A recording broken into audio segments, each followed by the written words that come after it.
I installed spyware on my cheating wife's phone. What I discovered tore my entire life apart. The Black Hat. The first indication that something was wrong came on a Tuesday evening. I had just returned home from a grueling 14-hour shift on an oil rig. Exhausted, all I wanted was a hot shower and my wife's warm embrace. However, when I walked through the door, the house was dark and empty. "Susan," I called out, turning on lights as I walked through our modest ranch-style home. There was no response. When I pulled out my phone to call her, I noticed a text from earlier.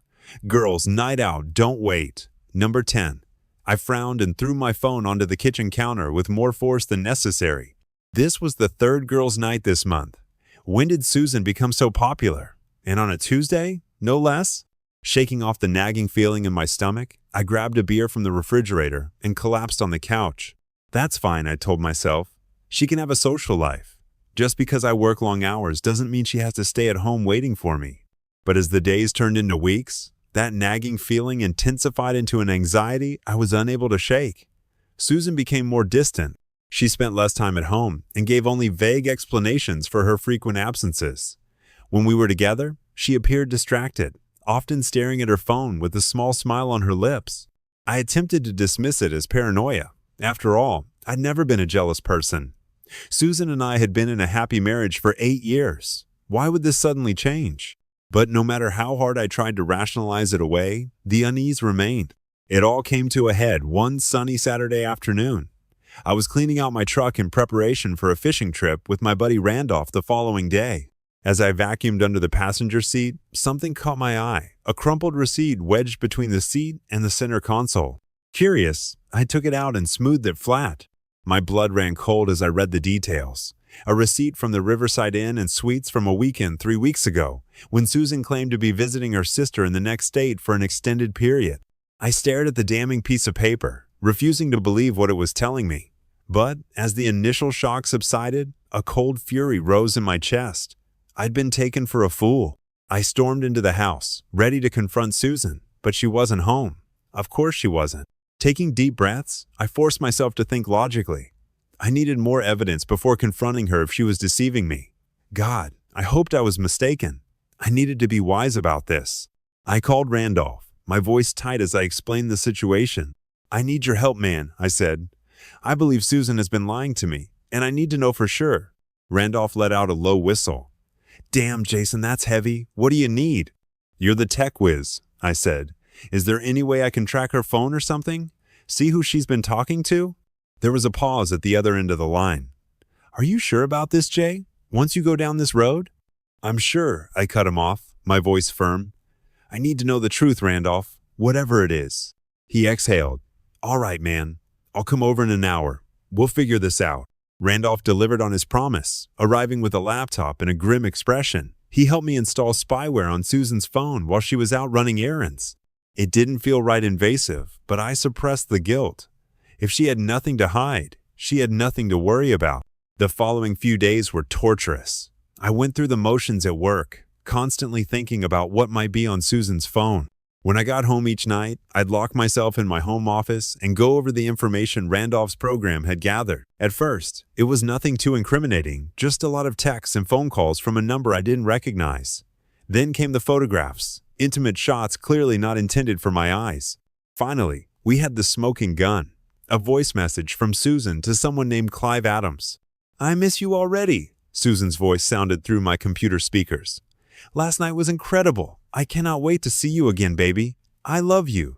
I sat stunned as the gravity of her betrayal washed over me. It wasn't a one-time fling or mistake. She was in love with this man. How long had this been going on? How many times had she lied to my face, kissed me goodbye, and then bolted into his embrace? The rage that had been simmering for days finally erupted. I slammed my fist against the desk, relishing the sharp pain that ran through my hand. It was nothing compared to the pain in my chest. I don't remember much of what followed.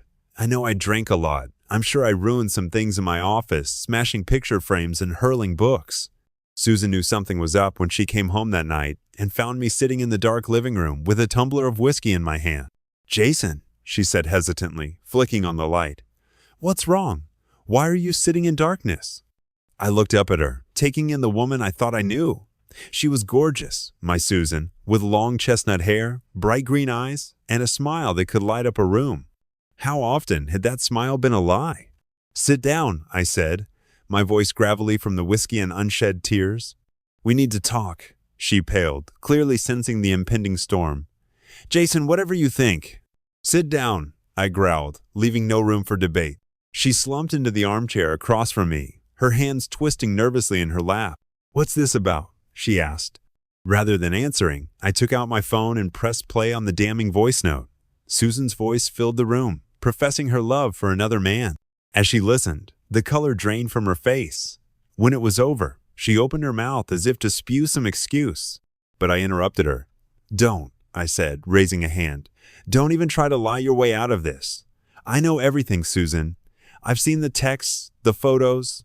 I know about your weekend trips with this Clive while you were supposed to be visiting your sister." Tears welled in her eyes. "Jason, please listen." "What am I listening to?" I roared, jumping to my feet.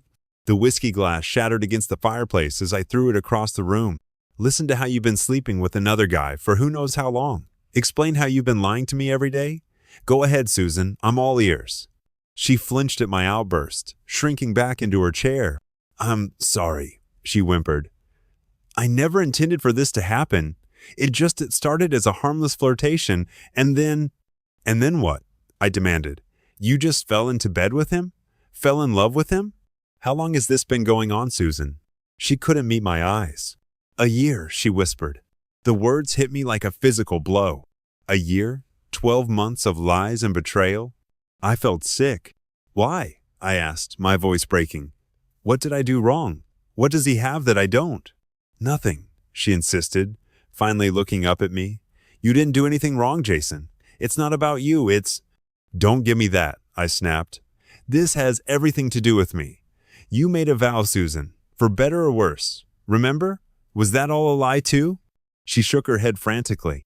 "No, of course not. I love you, Jason, I do. It's just Clive, he made me feel alive again, desired. I know it's no excuse, but..." "You're right." I cut her off coldly. "It's not an excuse. Nothing you can say will excuse this." We lapsed into silence, the weight of her betrayal hanging heavy between us. I paced the living room, trying to process everything.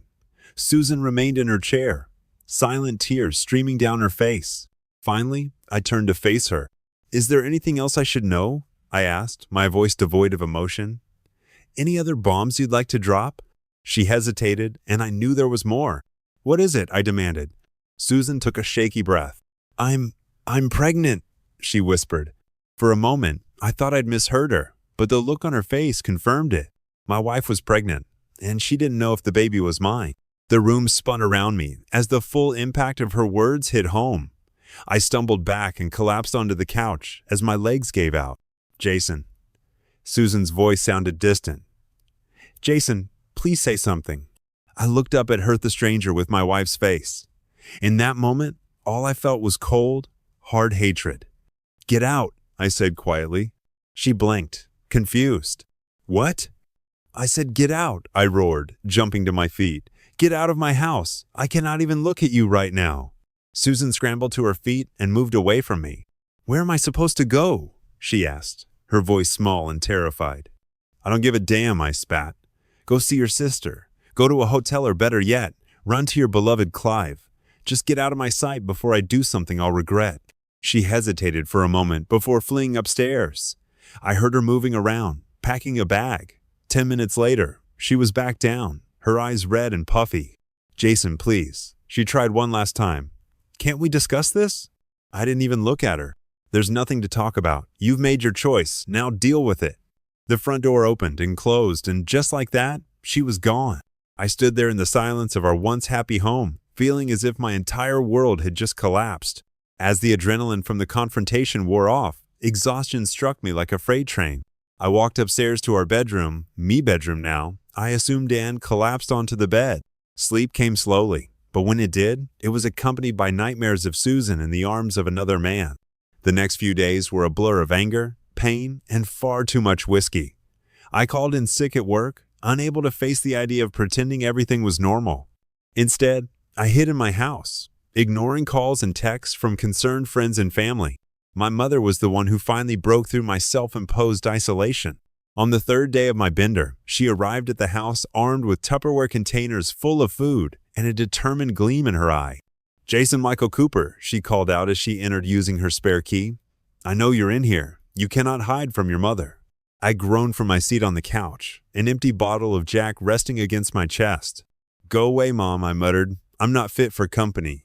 She appeared in the living room doorway, examining the mess with a critical eye.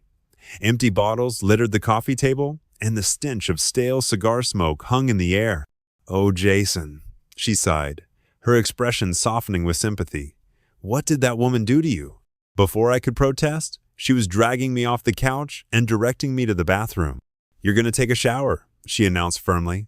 "Then you'll eat something that isn't liquid and doesn't contain 80% proof. After that, we'll talk." I knew better than to argue with my mother when she used that tone. 20 minutes later, freshly showered and feeling slightly more human, I sat at the kitchen table while Mom busied herself reheating some of her famous chicken noodle soup. "Now," she said, placing a steaming bowl in front of me, "tell me everything." So I did. I spilled the whole sordid story, my suspicions, the evidence I'd gathered, Susan's confession, and the shocking pregnancy announcement. Mom listened without interrupting, her expression growing stormier with each new revelation. After I finished, she reached across the table and squeezed my hand. "I'm so sorry, sweetheart," she said softly. "You didn't deserve any of this." "What am I going to do, Mom?" I asked, hating how small and weak my voice sounded. "How can I move on from this?" She was silent for a moment, considering. "Take it one day at a time," she said finally. "And remember that you're not alone in this. You've got me. You've got friends. We'll get you through this." As if on cue, there was a knock at the door. Mom went to answer it and returned a moment later, accompanied by Susan's mother. I tensed, expecting a fight. But Shelley marched right up to me and wrapped me in a fierce hug. "I'm so sorry," she said, her voice full of emotion. "I don't know where I went wrong with that girl, but please believe me when I say I never raised her to act like this." I awkwardly patted her back, unsure how to react. When she stepped back, her eyes blazed with righteous fury. "I have half a mind to drive over to my sister's and drag Susan back here by her hair," she declared. "Make her face the consequences of her actions." "Shelley," my mother said warningly, "that won't help anyone right now." Shell deflated slightly. "You're right, of course. I can't believe she'd do this to a good man like Jason for some homewrecker." I cleared my throat, uneasy about the direction the conversation was taking. Have you spoken to Susan?" I asked hesitantly. Shell's face darkened. "Oh, I've spoken to her all right. That girl is lucky I didn't tan her hide like I did when she was younger, pregnant or not. In my opinion, she's still young enough to benefit from a good spanking." Despite everything, I felt a small smile forming on my lips. Shelley had always been a force of nature, and it was strangely reassuring to know that some things hadn't changed. Another knock at the door interrupted the conversation. This time, Randolph appeared, looking concerned and slightly out of breath. "Sorry for barging in," he said as he entered the kitchen. "I've been trying to reach you for days, man. You okay?" I nodded, grateful for his concern. "I'm surviving," I said. "Thanks for stopping by." Randolph sat down and nodded respectfully to my mother and Shelley. "So what's the plan?" he asked, getting straight to the point. "What do you intend to do about all of this?" I exhaled. "Honestly, I have no idea. I can't even get my head around all of this." "The first thing you should do is get a paternity test," Shell stated firmly. "If that baby isn't yours, you shouldn't be responsible for it." I nodded slowly. It was the logical next step, but the thought made my stomach turn. "Yeah, you're right. I'll call the doctor tomorrow. Set something up. And you should consult with a lawyer," Mom added. "Even if you decide to try to work things out, you should protect yourself." I hadn't even considered reconciliation. The mere suggestion sparked a new wave of rage within me. "There's nothing to work out," I said coldly. She made her decision. Now she can deal with the consequences. An uncomfortable silence fell over the kitchen. Randolph finally spoke up. "Whatever you decide to do, man, I have your back. We all do." I glanced around at the people gathered in my kitchen, my mother, mother-in-law, and best friend, all here to support me, no questions asked. For the first time in days, I felt a spark of hope. Perhaps I could make it through this after all. "Thank you," I said, my voice rough with emotion. "All of you. I'm not sure what I'd do without you." Over the next few days, with the help of my impromptu team, I began to pull myself together. Mom practically moved in, ensuring I ate and took care of myself. Randolph assisted me in gathering and organizing all the evidence for the lawyer. And Shelley, bless her, took it upon herself to intercept Susan's calls and attempts to contact me. A week following the confrontation, I found myself sitting in a sterile doctor's office, awaiting the results of the paternity test. Susan sat across the room, pale and drawn. We hadn't spoken since she arrived. The doctor assumed a somber expression, and my heart dropped before he even opened his mouth. I knew exactly what he was going to say. "Mr. Cooper," he began, his voice gentle, "I'm afraid the test results indicate that you are not the biological father of Mrs. Cooper's child." Despite my suspicions, the word struck me like a physical blow. Hearing it confirmed made it more real than it had been before. I closed my eyes, fighting back the nausea that threatened to overtake me. Across the room, Susan let out a choked cry. "Jason," she pleaded. "Jason, please look at me." I opened my eyes and fixed her with a cold stare. "What would you like me to say, Susan? Congratulations? I hope you and Clive are extremely happy together." She flinched as if I had slapped her. "It isn't like that," she insisted. "Jason, I made a horrible mistake, but I do love you. We can work through this. Please, give me another chance." I laughed a harsh, bitter sound that surprised even me. "Another chance? Are you kidding me? You threw away 8 years of marriage for an affair with some wealthy man, and now you're expecting his child? There are no more chances, Susan. We're done." Without saying anything else, I stood up and walked out of the office, ignoring Susan's tearful pleas behind me. I made it to my truck before the shock subsided and anger erupted in a roar of frustration. I slammed my fist into the steering wheel repeatedly until the pain in my hand matched the agony in my chest. I don't recall the drive home. The next thing I knew, I was sitting in my living room, a bottle of whiskey in hand, staring at the wall of photos that documented our life together, 8 years of memories, each tainted by her betrayal. In a fit of rage, I stood up and started tearing the photos off the wall, smashing frames and ripping up images of our happy, oblivious faces. By the time I finished, the floor was littered with broken glass and torn paper, a fitting metaphor for the breakdown of my marriage. Randolph found me slumped on the floor, surrounded by debris, with a now empty whiskey bottle dangling from my fingers. "Jesus, Jay," he muttered, carefully navigating his way through the chaos. "Come on, man, let's get you cleaned up." As he helped me to my feet, I looked at him blearily.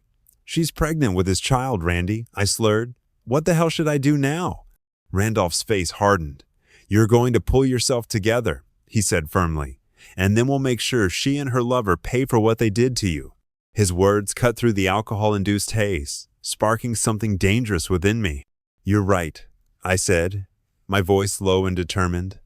"No more feeling sorry for myself. It's time to fight back." The next morning, nursing a killer hangover but fueled by renewed determination, I met Randolph at a small diner on the outskirts of town. We needed privacy for what we were about to discuss. After ordering coffee and ensuring no one was listening in, I spoke. "All right, what do we know about Clive Adams?" Randolph took out his laptop, his fingers flying across the keyboard. "I did some digging," he said. "Clive Adams, 42 years old, is the CEO of Adams Enterprises, a real estate development company. He has a reputation as a bit of a playboy, but nothing concrete has ever stuck to him." I scowled. "So he makes it a habit to seduce married women?" Randolph nodded. "Looks like it. Over the last 5 years, I've found at least 3 other women in similar situations. He wines and dines them, convinces them to leave their husbands, and then, well, let's just say things don't end well for the women." My hands clenched into fists. "That son of a," I growled. "He's going to pay for this. Both of them are." "I'm with you, man," Randolph said. "But we need to be smart about this. Clive's got money and connections. We can't just go after him directly." I nodded, forcing myself to think rationally. "You're right. We need more information, more evidence of what he's been up to." For the next few hours, we pored over everything Randolph had managed to dig up on Clive Adams' bank records, business dealings, social media posts, anything that might give us an edge. As we were wrapping up, my phone buzzed with the text from an unknown number. I opened it, my eyebrows raising as I read the message. "What is it?" Randolph asked, noticing my expression. I showed him the phone. "It's from someone named Clifton Loomis. Says he's a journalist and wants to talk to me about Clive Adams. Randolph frowned. Think it's legit? I shrugged. Only one way to find out. I called the number, and a gruff voice answered. Clifton Loomis here. This is Jason Cooper, I said. You wanted to talk about Clive Adams? There was a pause at the other end of the line. Not over the phone, Loomis said finally. Meet me at the Blue Moon Cafe in an hour. Come alone. The line went dead before I could respond. I looked at Randolph, who nodded. Go, he said. I'll keep digging, but take care, man. We're not sure who this guy is or what he wants. An hour later, I was sitting in a booth at the Blue Moon Cafe, nursing a cup of coffee and trying not to appear as nervous as I felt. A man in his mid-50s slid into the seat across from me, with salt and pepper hair and the look of someone who had seen his fair share of hard times. Jason Cooper? He inquired, his tone matching the one I'd heard on the phone. I nodded. Clifton Loomis, I presume? He grunted in agreement, then leaned forward, his voice low. I hear you have a beef with Clive Adams. I tensed. How do you know about that? Loomis smirked. I'm a journalist, kid. It's my job to know things. I've been tracking Adams for years, trying to nail him, but he's elusive, always a step ahead. So why come to me? I asked, still wary. Because you have something I need, Loomis said. Personal experience. A first-hand account of how Adams operates, and I'm guessing you want revenge. I studied him for a long moment, considering my options. Eventually, I nodded. Okay, I'm listening. What do you propose?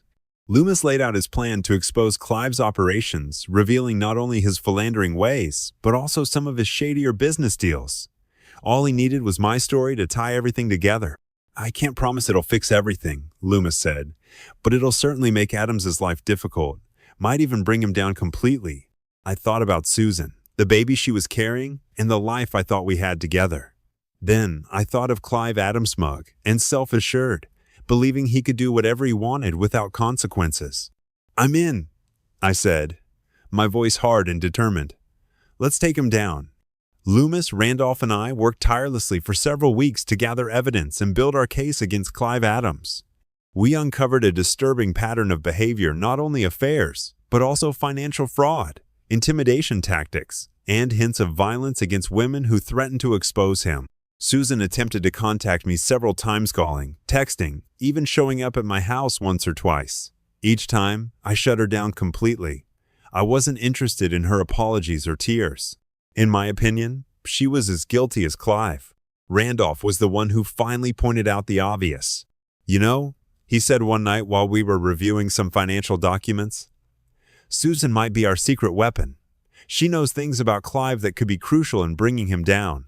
I objected to involving her, but I had to admit Randolph was right. Swallowing my pride, I agreed to meet with Susan. We met in a neutral location on a park close to our old house. Susan was already there when I arrived, sitting on a bench, her hands resting on her slightly swollen belly. The sight of her pregnancy made my chest tighten, but I pushed it aside. Jason, she said, standing as I approached. Thank you for meeting with me. I cut her off. Save it, I said coldly. I'm not here for reconciliation. I need information on Clive Adams. Her face fell, but she nodded. What would you like to know? For the next hour, I grilled her on her relationship with Clive, dates, locations, anything she might have overheard about his business dealings. To her credit, Susan answered everything without hesitation, even providing information I hadn't thought to ask about. As the meeting came to a close, Susan reached out, her hand hovering over mine. Jason, she said softly, I know you hate me right now, and you have every right, Tom, but I want you to know how sorry I am. I wish I could take it all back. I jerked my hand away. But you can't, I said. What's done is done. Thank you for the information, Susan. I hope it helps nail that jerk to the wall. I turned to leave, but her voice stopped me. What are you planning to do? She asked, her tone tinged with fear. I met her gaze with an impassive expression. I'm going to destroy him, I said simply. And if you find yourself in the crossfire, remember that you made your own bed. Now lie in it. With that, I walked away, leaving Susan alone on the bench, her hand still outstretched toward me. A few days later, Randolph was able to hack into Clive's personal email, which completed our plan. What we found there was the smoking gun we needed: emails detailing his schemes and affairs, as well as discussions about how to deal with women who threatened to expose him. Armed with this wealth of evidence, Loomis was ready to publish his exposé. But before he could, we received an unexpected visitor. I was at home reviewing the final draft of Loomis's article when there was a knock on the door. I opened it to find Clive Adams himself standing on my porch, his face red with rage. "Do you think you can mess with me, Cooper?" he snarled, pushing past me into the house. "You have no idea who you're dealing with." I stood my ground, staring him down. "I know exactly who I'm dealing with," I said calmly. "A coward who preys on innocent women. A fraud who's about to get exactly what he deserves." Clive's eyes narrowed. "Is that so? Let me tell you something. You pathetic little man. I've ruined men better than you. By the time I'm done with you, you'll be lucky to get a job flipping burgers." I laughed coldly, mirthlessly. "Go ahead and try. But first, you might want to check your email. I have a feeling you'll be too busy to worry about me." Confusion flashed across Clive's face, followed by dawning horror as he realized what I was saying. Without another word, he turned and fled, almost tripping over himself in his haste to reach his car. As I watched him leave, a sense of satisfaction settled over me. The trap was set. Now, all we had to do was spring it. The next morning, Loomis's article made the front page of every major newspaper in the state. The story quickly spread, picked up by national news outlets. Clive Adams's carefully constructed world collapsed around him. Within hours, he was facing several criminal charges. His company was in disarray, and the women he had used and abandoned were coming forward in droves, each with their own tale of manipulation and betrayal. Randolph appeared at my side, handing me a beer. "We made it, man," he said, clinking his bottle against mine. "We got that jerk." I nodded, taking a long pull from the bottle. "Yes," I said, "yes we did." But as I watched Clive being led away in handcuffs, his face twisted with rage and disbelief, I realized something. The victory felt hollow. It didn't erase the pain of Susan's betrayal. It didn't mend my broken marriage or restore my lost trust. Randolph seemed to sense my mood. "You okay?" he asked, his expression one of concern. I exhaled. "I don't know, man. I thought this would make me feel better, like it would fix everything." He nodded sympathetically. "It's not that simple, bro. But hey, it's a start, right? You stood up for yourself. You didn't let them get away with it. That's something." I managed a small smile. "Yeah, I suppose you're right." As the news cycle moved on to the next big story, I found myself at a crossroads. The past few months had changed me in ways I was only beginning to understand. I was tougher now, less trusting, but also stronger. I had survived the worst betrayal imaginable. Now it was time to figure out what came next. The road ahead was uncertain, but for the first time since the nightmare began, I felt ready to face it. Whatever life threw at me next, I knew I could handle it. After all, I'd already endured the worst. Everything else was just details. That morning, Clifton's article hit newsstands. I woke to the sound of my phone buzzing incessantly. Blurry-eyed, I fumbled for it, squinting at the screen. There were dozens of missed calls and messages. What the hell? I opened the first message, a link to an online news article. The headline made my heart race. Clive Adams, tech mogul, exposed in web of deception, fraud, and intimidation. Holy shit, I muttered, frantically scrolling through the article. Everything was laid out in black and white. Clifton had done an excellent job weaving the evidence we'd gathered into a damning exposé. Photos, email excerpts, financial records, everything. My phone vibrated again. It was Randolph. "Do you see this?" His excited voice came through as soon as I answered. "Yeah," I replied, still trying to process everything. "Wow is the word." "It truly is," I said. Randolph's voice rose. "Jay, that bastard is going down. We did it." A smile spread across my face. "Yeah, we did." As the day progressed, the story exploded. Every news channel, website, and radio station seemed focused solely on Clive Adams and his spectacular fall from grace. Around noon, the doorbell rang. I opened it to find Clifton standing there, haggard but triumphant. "We've created quite a storm," he remarked in greeting. I nodded, ushering him inside. "That's one way of putting it. Come in, have a beer. You look like you could use one." We sat in my living room, the television muted in the background as commentators debated every aspect of the scandal. "So," I said, taking a long pull from my beer, "what does the fallout look like?" Clifton's eyes gleamed. "It's beautiful, kid.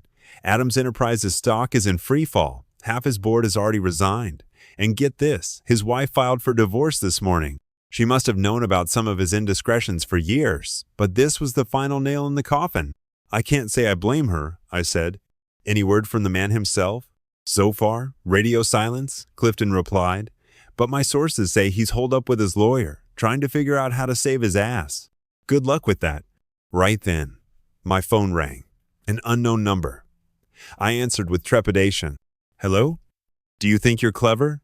Clive's voice, tight with barely controlled rage, emerged from the speaker. You and your hack journalist friend. I put the phone on speaker, exchanging a glance with Clifton. I'm not sure what you're talking about, Clive, I said calmly. Don't play dumb with me, you little, he snarled. I know you're behind this. You've made a huge mistake, Cooper. I'm going to destroy you. I laughed harshly and mercilessly. Destroy me with what, Clive? Your reputation is in ruins. Your company is failing. Face it, you're done. You don't know who you're dealing with, Clive hissed. I still have friends in high places. When I'm done with you, you'll be lucky to land a job flipping burgers. Bring it, I growled. I'm not afraid of you, Clive. You're nothing but a bully and a coward, and now the whole world knows. I hung up, my hand shaking slightly as I set the phone down. Clifton whistled softly. That was intense. You okay? I nodded, taking a deep breath. Yeah, I'm good. Just, it's all becoming real, you know? He clapped my shoulder. I get it. But listen, kid, you did well. We exposed a predator. Whatever happens next, remember that.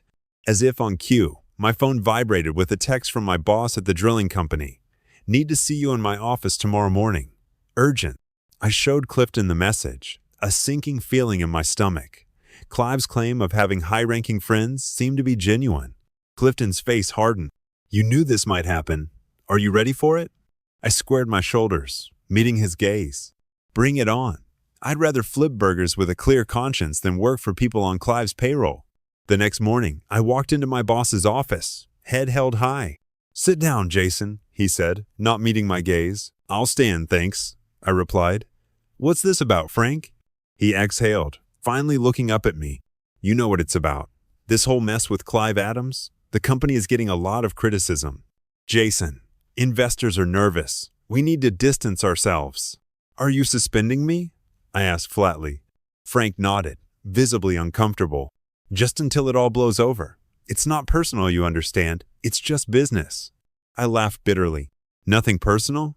I exposed a sexual predator and a fraudster, and I'm the one being punished?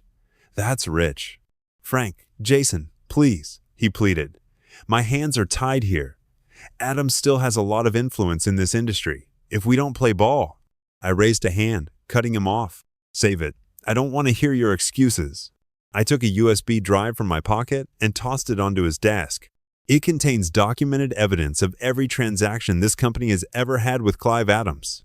Every contract, email, and under-the-table agreement. Think very carefully about your next move, Frank. His face turned pale as he stared at the innocuous-looking thumb drive. Are you threatening me, Jason? I smiled. All teeth. No warmth. Not at all. I'm just giving you the facts so you can make an informed decision. Now, if you'll excuse me, I have some packing to do. I walked out of his office without looking back, ignoring the stares and whispers of my coworkers as I cleared my desk. Let them talk. I knew I had done the right thing, and that was all that mattered. As I drove home, my phone rang. Susan's number appeared on the screen. After a moment of hesitation, I answered. What do you want, Susan? Her voice was shaky, on the verge of tears. Jason, please, I need to talk to you. Can we meet? I sighed, pinching the bridge of my nose. I don't think that's a good idea. Please, she begged. Everything is falling apart. I don't know what to do. You're the only one who might understand. Against my better judgment, I agreed to meet her at a downtown coffee shop. When I arrived, I nearly didn't recognize her. Gone was the polished, well-dressed woman I had married. In her place sat a pale, disheveled figure with red-rimmed, haunted eyes. You look like hell, I said bluntly, sliding into the seat across from her. She gave a weak smile. Hello to you too. What do you want, Susan? I asked, cutting to the chase. I'm not here to hold your hand or hear your excuses.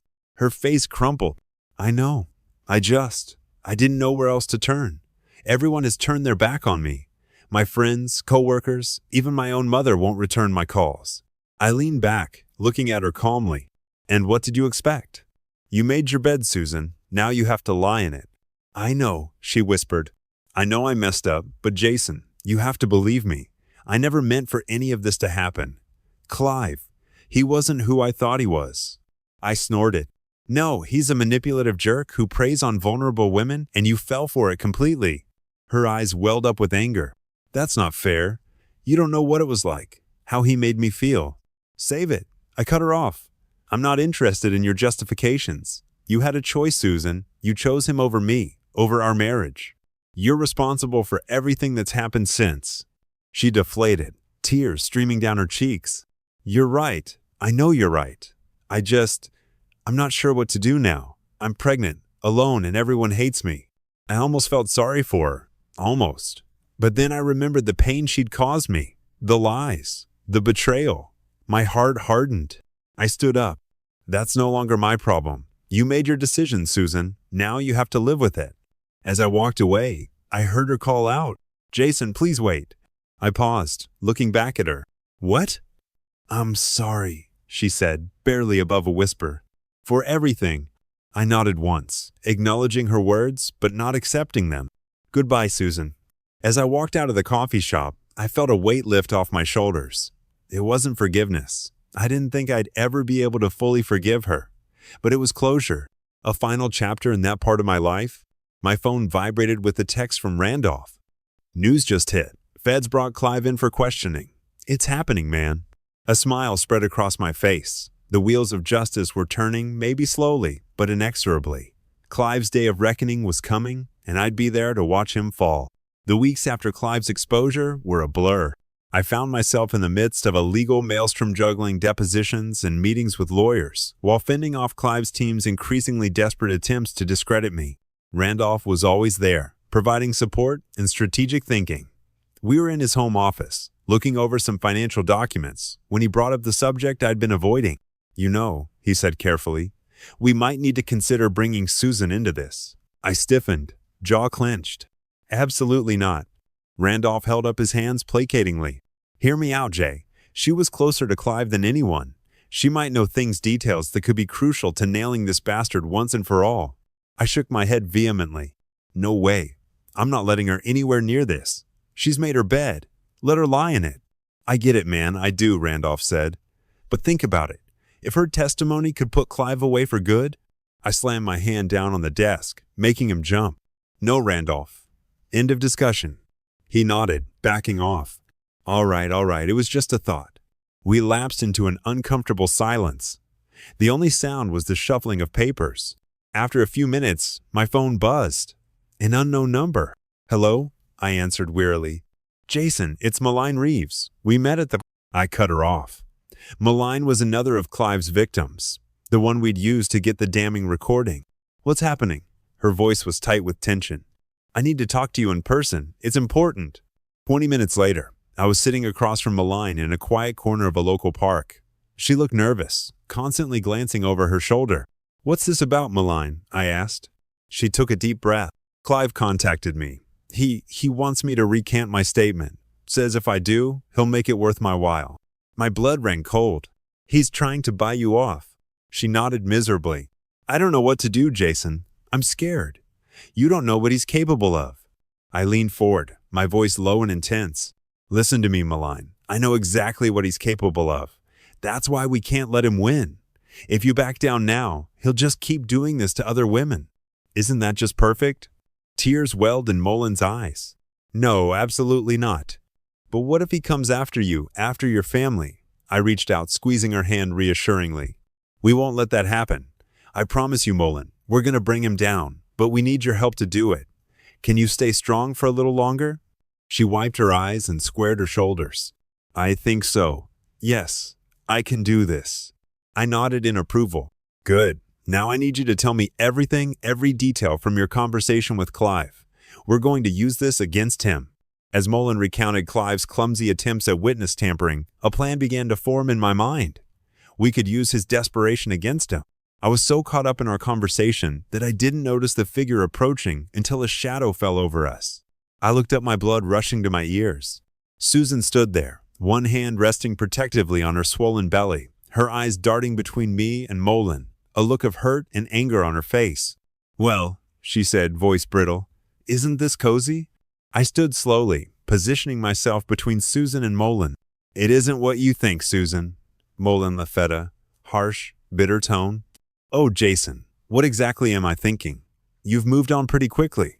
While you're destroying my life, you're getting cozy with other women." Molin started to speak, but I stopped her with a look. This was my mess to fix. "Susan, you don't get to play the victim here," I said, my voice low. "You gave that up when you decided to mess around with Clive. Molin is helping us build a case against him. That's all." Susan's face crumpled, tears streaming down her cheeks. "I made a mistake, Jason. How many times do I have to say I'm sorry?" I felt a flash of sympathy, quickly replaced by the memory of her betrayal. "Sorry doesn't cut it, Susan, not this time." She wiped her eyes, expression hardening. "Fine, if that's how you want to play it. But remember this, Jason and I know things about Clive that could blow this case wide open. If you want my help, you'll have to give me something in return." I stared at her, barely recognizing the woman I once loved. "Are you blackmailing me?" She shrugged, a cold smile playing across her lips. "Call it what you want. Think about it, Jason. I'm offering you the chance to take Clive down for good. All I ask is a fair shake in the divorce. Drop the alimony demands. Split our assets 50-50. That's my offer." I felt a surge of rage, my fists clenching at my sides. "You've got some nerve, Susan. After everything you've done? Save it." She cut me off. "I'm not the naive little wife anymore, Jason. I've learned a few things from Clive. So what will it be? Do we have a deal?" I glared at her, my thoughts racing. I hated to admit it, but she might have the information we needed. Could I trust her? "I'll think about it," I said finally. "But don't push me, Susan. You're already on thin ice." She nodded, seeming satisfied. "Fair enough. You know how to reach me when you make your decision." As she walked away, I turned back to Molin, who was watching the exchange with wide eyes. "I'm sorry you had to see that," I said tiredly. She shook her head. "No, I think I understand why you're doing all this. It's not just about taking down Clive, is it? It's personal." I nodded. "Yeah, it is personal. But that doesn't change what needs to be done. Clive has to be stopped, no matter what." Molin stood, gathering her things. "I understand, and I'm with you, Jason, whatever you need." As I watched her walk away, my mind was already racing, formulating our next move. Susan's offer hung in the air, unsteady, dangerous proposition. I knew I needed to tread carefully. Back at Randolph's place, I filled him in on the encounters with both Molin and Susan. Randolph let out a low whistle. "Damn, man, that's a lot to process. What are you thinking?" I paced the room. "I don't know. Susan's offer could be a game changer, but can we trust her?" "Hell no," Randolph said emphatically. "That woman's proven she can't be trusted." But he paused, considering. "Maybe we can use this. Play her game, but on our terms." I nodded slowly, a plan forming. "You're right. We'll make her think we're playing ball, but we'll be ready for any double cross." Over the next few days, we carefully orchestrated our approach. I reached out to Susan, agreeing to meet and discuss her terms. The meeting was set for a neutral location, a conference room at our lawyer's office. When I arrived, Susan was already there, looking composed but nervous.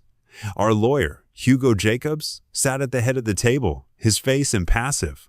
"Let's get down to business," I said, taking a seat. "You said you have information that could help our case against Clive." "I'm listening." Susan leaned forward, voice low.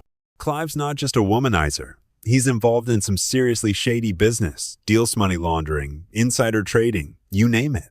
I've seen documents, overheard conversations. I can prove it." I exchanged a glance with Hugo, who nodded almost imperceptibly. "All right," I said carefully. "And in exchange, you want a fair divorce settlement. Is that all?"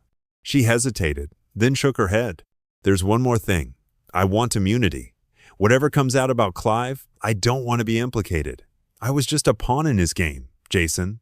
You have to believe that." I felt a surge of anger but forced it down. "That's not my call to make, Susan, but if your information is as good as you say, I'm sure the DA will be willing to cut a deal." She nodded, seeming satisfied. "All right then, do we have an agreement?"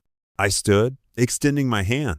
"We have an agreement, but let me be clear, Susan Eve, you're playing us. If this is some kind of trick, I won't hesitate to bury you right alongside Clive." "Understood." She flinched at the steel in my voice but took my hand. Understood. As we left the meeting, Hugo pulled me aside. You sure about this, Jason? Trusting her is a big risk. I nodded. I know, but it's a risk we have to take. Just make sure everything is airtight. I don't want any surprises. The next few weeks were a blur of activity. Susan came through with her information, providing a wealth of evidence against Clive Bank's statements, recorded conversations, even photos of Clive interacting with known criminals. It was more than we could have hoped for. Randolph and I worked tirelessly with Clifton and the legal team to build a solid case. The net was closing in on Clive, and we all felt it. Then, just when we thought we had everything under control, the other shoe dropped. I was at home reviewing some documents when my phone rang. It was Clifton, his voice tight with urgency. Jason, turn on the news now. I fumbled for the remote and turned on the television. My heart sank when I saw Clive's face on the screen, his trademark smug smile in place. The allegations against me are completely false, he claimed. This is nothing more than a smear campaign orchestrated by a disgruntled former employee and his unstable wife. I have evidence that will completely exonerate me, and I eagerly await my day in court. I swore loudly, slamming my fist into the coffee table. How the hell did this happen? We had him. Clifton's voice was grim. I'm not sure, man, but we need to regroup fast. This could blow the whole case wide open. I nodded, my mind already racing. All right, call Randolph. Get Hugo on the phone. We need to meet right now. An hour later, we were all in Hugo's office, the atmosphere tense. Okay, let's break this down, Hugo said, ever the voice of reason. What exactly is Clive claiming? Randolph, who had been typing furiously on his laptop, spoke up. He claims all the evidence against him was fabricated, that Jason and Susan conspired to frame him as revenge. I felt the blood drain from my face. That's insane. We have solid proof. Susan's testimony. Hugo raised a hand, his expression grave. About that, I just got off the phone with Susan's lawyer. She's retracting her statement. The room erupted into chaos. I stood, my chair clattering to the floor behind me. What? How could she? I'll kill her. Jason, calm down, Hugo said firmly. This isn't over. We still have the original evidence, the testimony from the other women. We can fight this. I took a deep breath, forcing myself to think rationally. You're right. So, what's our next step? Clifton spoke up, his eyes gleaming with the investigative fire I'd come to recognize. We need to find out what Clive has on Susan. Why did she flip? There has to be more to this story. Randolph nodded in agreement. I can dig into their recent communications, see if there's a trail we can follow. Do it, I said. Whatever it takes. We've come too far to let Clive slip away now. We dispersed with our assigned tasks, but I couldn't shake the feeling that we were missing something, some critical piece of the puzzle that would make everything come together. Little did I know that missing piece would be revealed in the most unexpected way. The courtroom was packed, the air thick with tension. I sat at the plaintiff's table, Hugo by my side, as we waited for the proceedings to begin. Clive sat across the aisle with his high-priced lawyers, looking smug and confident. As the judge called the court to order, I couldn't help but glance at Susan sitting in the gallery. Our eyes met for a brief moment, and I was surprised to see fear in her eyes, not the fear of being exposed as a liar, but something deeper, more primal. The trial began with each side presenting their opening arguments. Hugo was masterful, laying out our case with precision and passion. But Clive's lawyer was good too, spinning a tale of conspiracy and false accusations. The jury looked unsure. Then came the moment we all dreaded. Susan was called to the stand. As she was sworn in, I leaned over to Hugo. This is it, I whispered.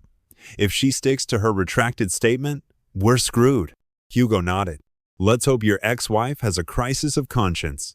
Clive's lawyer approached Susan with a predatory smile.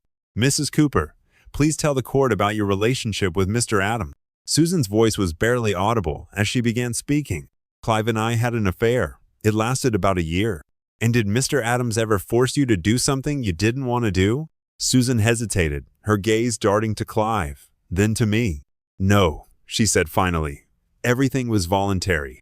I felt my heart sink. She was sticking to the script, just as we feared. Clive's attorney pressed on. Mrs. Cooper, in your initial statement, you claim Mr. Adams coerced you into the affair by threatening your husband's career. Do you stand by that statement? The courtroom held its breath. Susan looked like she might be ill. Then suddenly she burst into tears. "I can't do this anymore," she sobbed. "I can't keep lying." The judge banged his gavel as the courtroom erupted in whispers. "Order! Order in the courtroom!" Susan looked directly at me, her eyes filled with a mix of fear and determination. "Jason, I'm so sorry. I should have told you the truth from the start." My mind raced. What truth? What was she talking about? "Mrs. Cooper," the judge said sternly, "if you have something to say, address the court." Susan took a deep breath and squared her shoulders. "Your Honor, I want to change my testimony.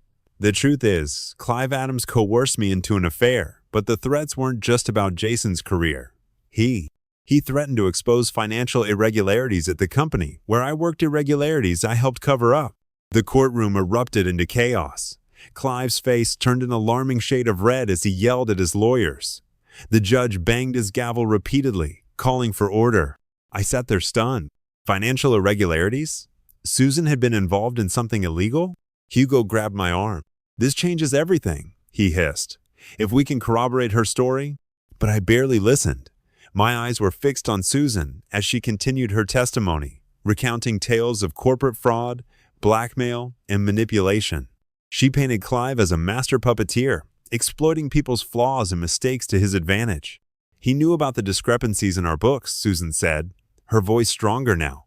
"He threatened to expose me if I didn't do what he wanted. At first it was just information about the company. Then he wanted more." I felt a rush of emotions. Rage at Susan for her deception, disgust at Clive's manipulations, and a grudging admiration for her bravery in finally coming clean. Clive's lawyer stood, objecting vehemently. "Your Honor, this is all hearsay. We have no evidence of these alleged threats or financial irregularities." But Susan wasn't done. "There's proof," she said firmly. "I kept records, emails, phone recordings. I was scared that one day Clive would turn on me, so I protected myself." The judge looked down at Susan. "Mrs. Cooper, are you willing to turn over these records to the court?" Susan nodded. "Yes, Your Honor. They're in a safe deposit box. I can have them here within an hour." The judge called a recess to retrieve and review the new evidence. I sat there, my mind reeling. Hugo was already on the phone, barking orders to his team to get those records as soon as possible. Randolph slid into the seat next to me and I barely noticed. "Holy hell, man," he whispered. "Did you have any idea?" I shook my head, still in shock. "None. I can't believe she kept this from me all along." Randolph squeezed my shoulder. "Hey, look on the bright side. This could be the final nail in Clive's coffin." I nodded slowly. "You're right. Let's make sure those records get here safely." I wouldn't be surprised if Clive tried something desperate. The next hour was tense as we waited for Susan's evidence to arrive. I couldn't help but notice Clive huddled with his attorneys, his face a mask of barely contained panic. Good, I thought. Let him sweat. When the court reconvened, the atmosphere was electric.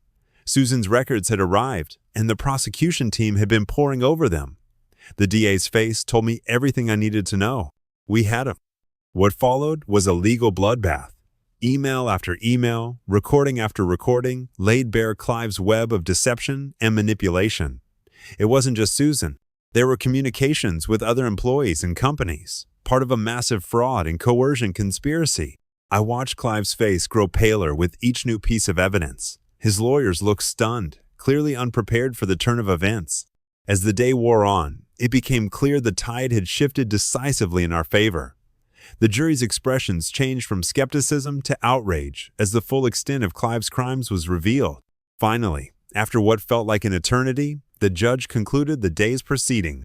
As we filed out of the courtroom, I saw Clive being led away by his lawyers. For a brief moment, our eyes met, and I saw something new in Clive Adams' fear. Outside, amid a sea of reporters, I felt a hand on my arm. It was Susan. "Jason," she said softly, "can we talk?" I hesitated, torn between anger at her deception and gratitude for her eventual candor. Finally, I nodded. "Okay, but not here." We found a quiet corner away from the media frenzy. Susan looked exhausted. The weight of her secrets finally lifted. "I'm so sorry," she began. "I know that doesn't even scratch the surface, but I never meant for any of this to happen." I exhaled. "Why didn't you tell me about the financial problem, Susan? About Clive's blackmail? We could have faced this together." She shook her head. tears welling in her eyes. I was scared, ashamed. I thought I could handle it, fix everything before anyone found out. By the time I realized how deep I was, it was too late.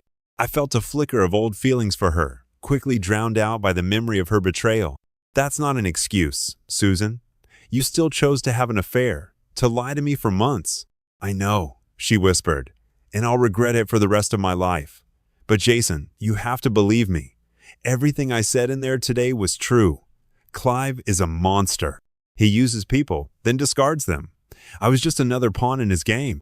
I studied her face, searching for any sign of deception, but saw only exhaustion and remorse. Okay, I said finally. I believe you.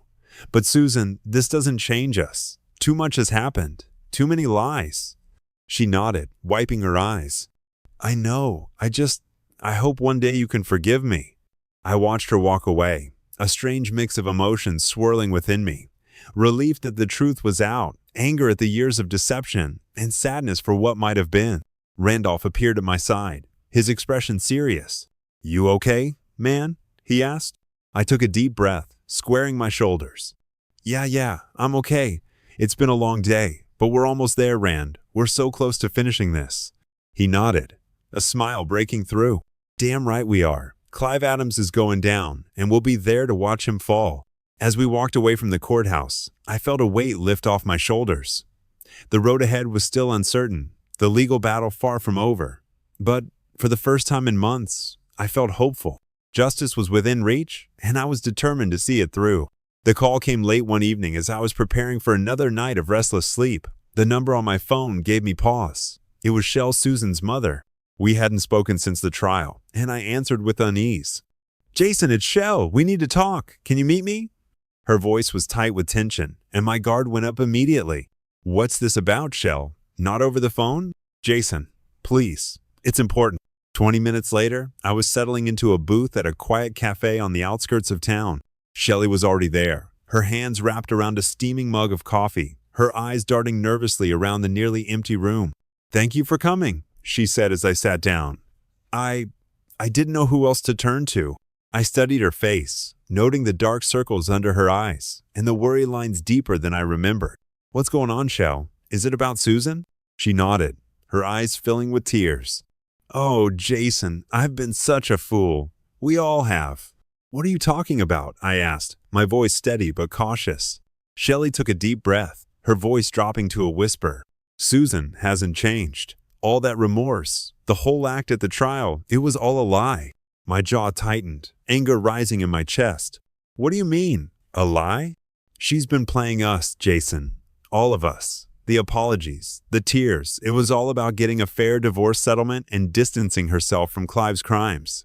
Part of me wasn't even surprised. Susan's manipulative nature had become clear to me after the fact. How do you know this? I asked.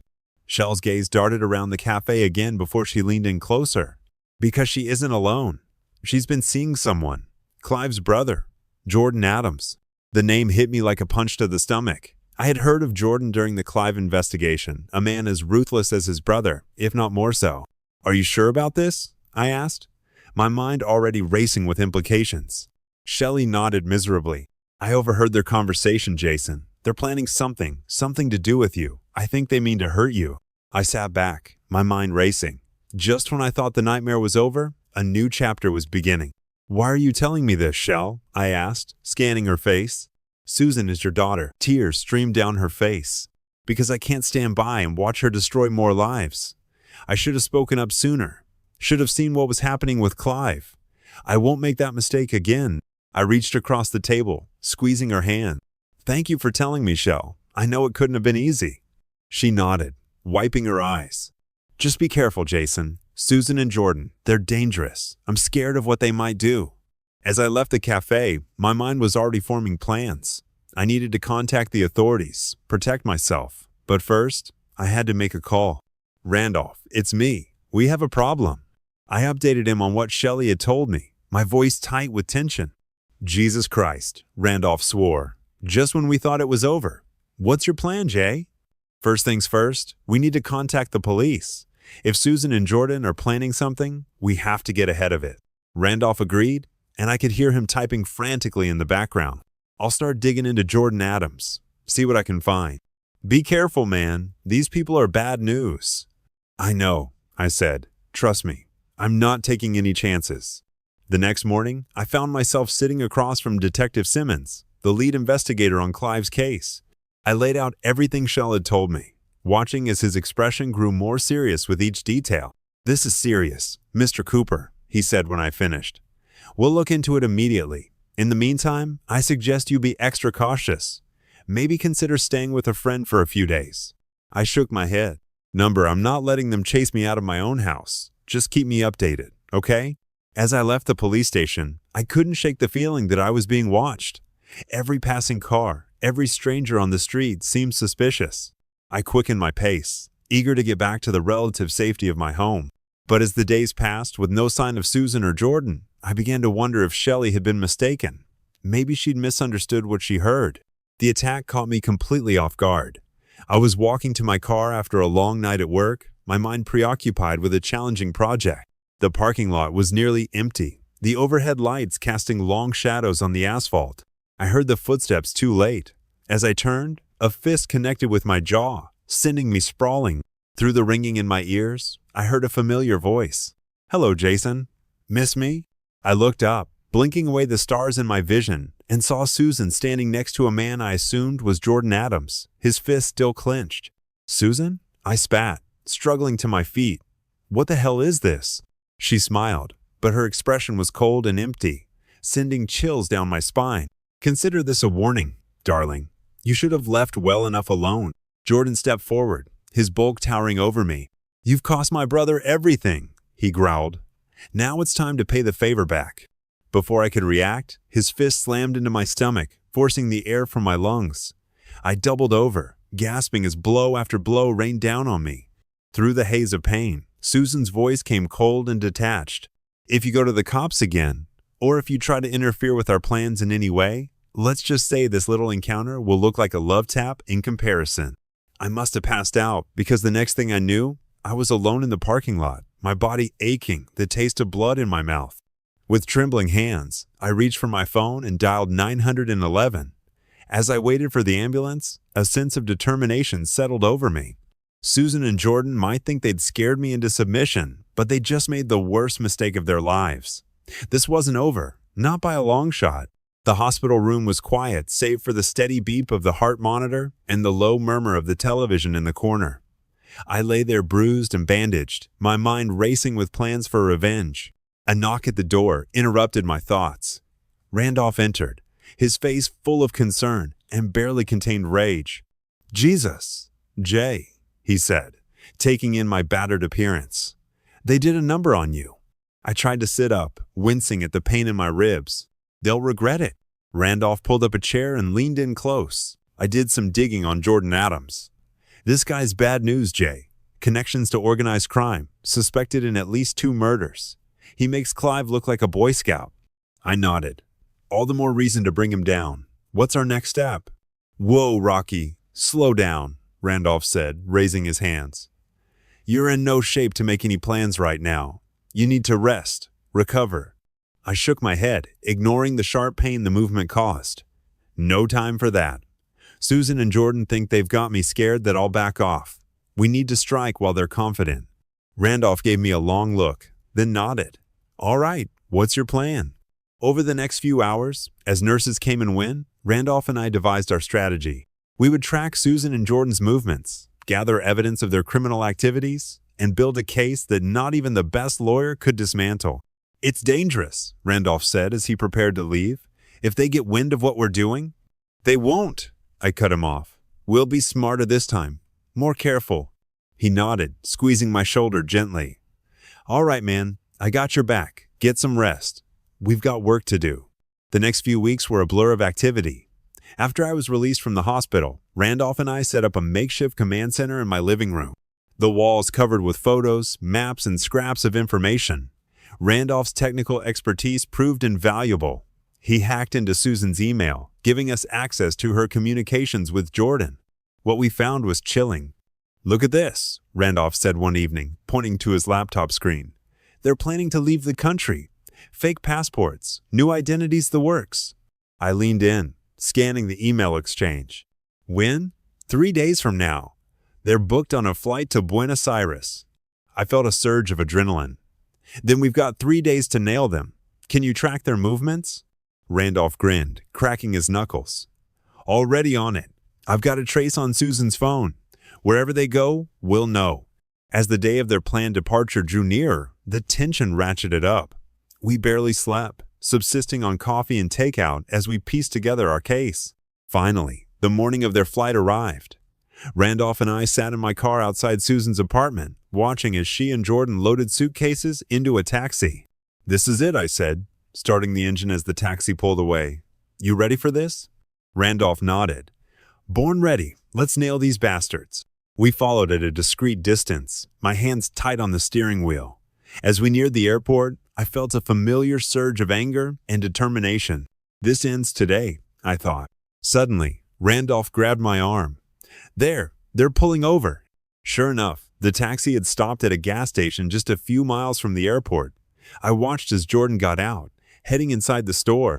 "This might be our only chance," I said, my voice tense. "We have to confront them now before they disappear." Randolph looked at me, concern in his eyes. "You sure about this, Jay? Maybe we should call the police. Let them handle it." I shook my head. "No time. It's now or never." Before Randolph could protest further, I was out of the car, striding purposefully toward the taxi.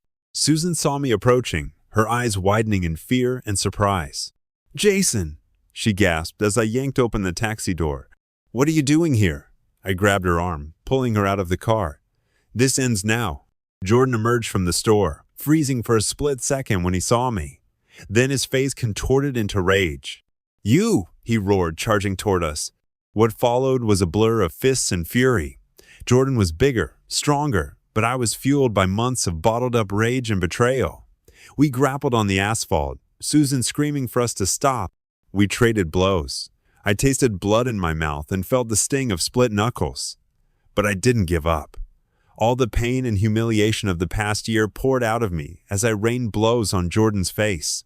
In the distance, I heard sirens. Randolph must have called the cops after all. Good. Let's see what these two are really made of. As police cars sped into the gas station parking lot, I delivered one last devastating punch to Jordan's jaw. He went limp beneath me, and I staggered to my feet, my chest heaving. "Jason Cooper," a voice called out. I turned to see Detective Simmons approaching, his hand on his holster. "Step away from him." I raised my hand, stepping back. "Detective, I'm glad you could join us." As the officers swarmed around us, handcuffing Jordan and Susan, I felt a strange sense of calm settle over me. It was over. Finally, truly over. Randolph appeared at my side, handing me a bottle of water. "You okay, man?" he asked. I nodded, wincing as I sipped, my body aching, but in a good way, the ache of victory. Yeah, I'm good." We watched as Susan and Jordan were loaded into separate police cars and driven away. I felt my anger drain away, replaced by a profound sense of relief. "Come on," Randolph said, clapping my shoulder. "Let's get you cleaned up. We've got one hell of a story to tell." The courtroom was packed, a low buzz of conversation filling the air as we waited for the proceedings to start. I sat in the front row, Randolph beside me, my hands clasped tightly in my lap to hide their trembling. The door opened, and a hush fell over the room as Susan and Jordan were led in both pale and disheveled in their prison jumpsuits. Susan's eyes met mine for a brief moment, and I caught a glimpse of something. Regret? Fear? I couldn't tell, and I honestly didn't care. "All rise," the bailiff called as the judge entered and the trial began. I listened with satisfaction as the prosecutor laid out the case against Susan and Jordan. The evidence we had gathered, combined with the testimony of several witnesses, painted a damning picture of their actions.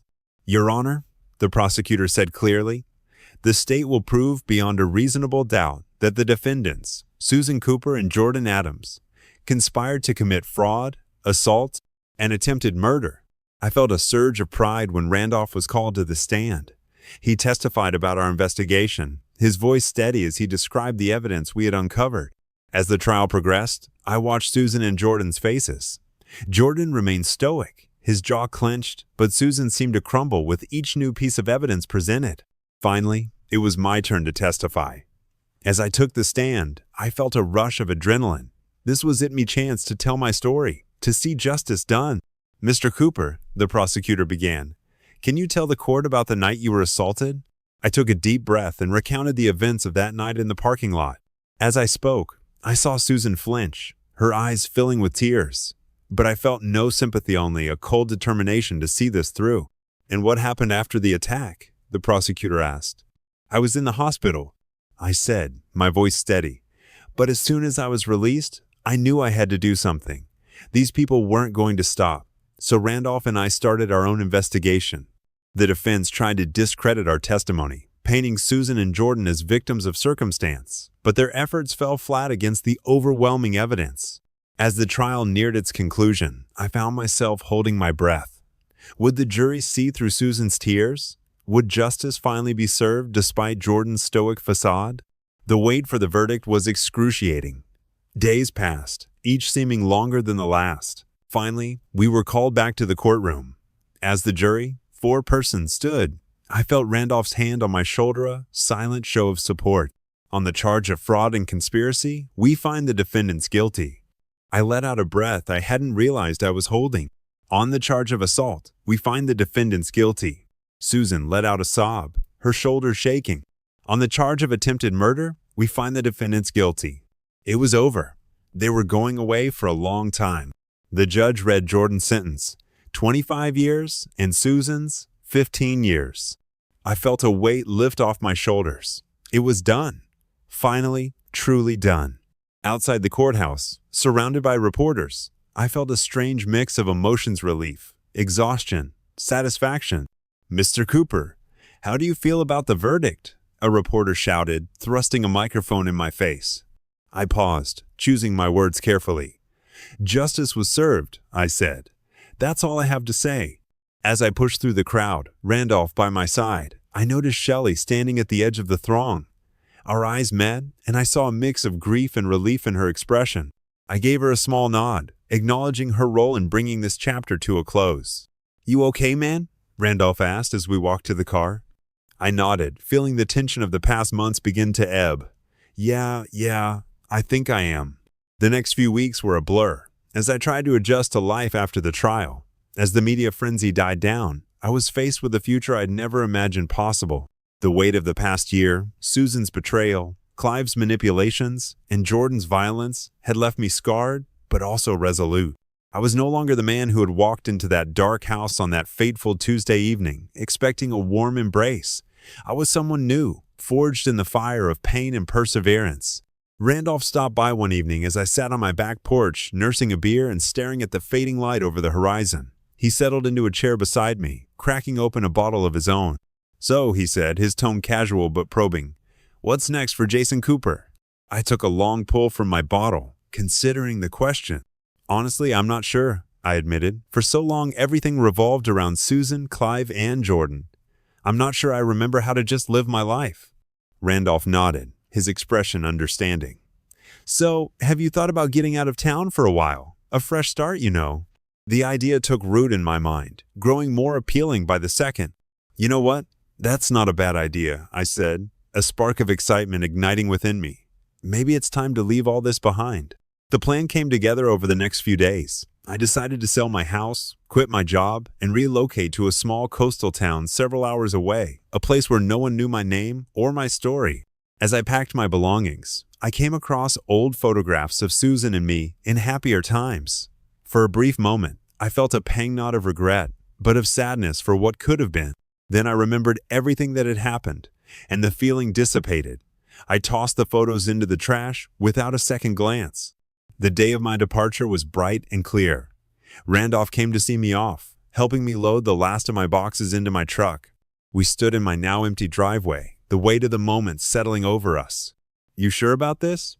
He asked, his voice tinged with concern. I nodded, feeling more certain than I had in months. Yeah, Randy, I need this. A fresh start. He pulled me into a bear hug.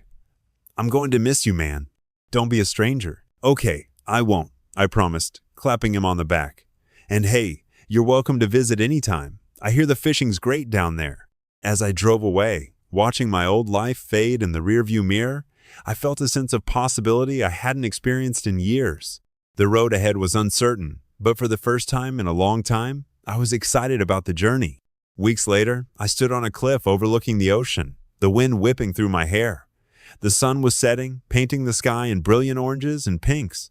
As I watched the waves crash below, ushering in a new chapter, I felt my anger and bitterness drain away. I thought of Susan, Clive, and Jordan and all the pain and betrayal of the past year, but those memories no longer held power over me. They were just that, memories. As the last rays of sunlight dipped below the horizon, another chapter of my life came to a close. I smiled for the first time in what felt like forever. At peace, the future stretched out before me, full of possibilities, and I was ready to embrace whatever it brought. I turned away from the ocean view and walked back to my new home, my footsteps light and purposeful. The old Jason Cooper, man, defined by his pain and thirst for vengeance, was gone. In his place stood a man who had survived the storm and emerged stronger on the other side. As I approached my front door, I paused for a moment to look back at the darkening sky. "Goodbye, Susan," I whispered, not with malice or regret, but with finality. Then I stepped inside, closing the door on the past and opening it to whatever the future might hold. The wages of betrayal had been paid. It was time to collect the promise of a new,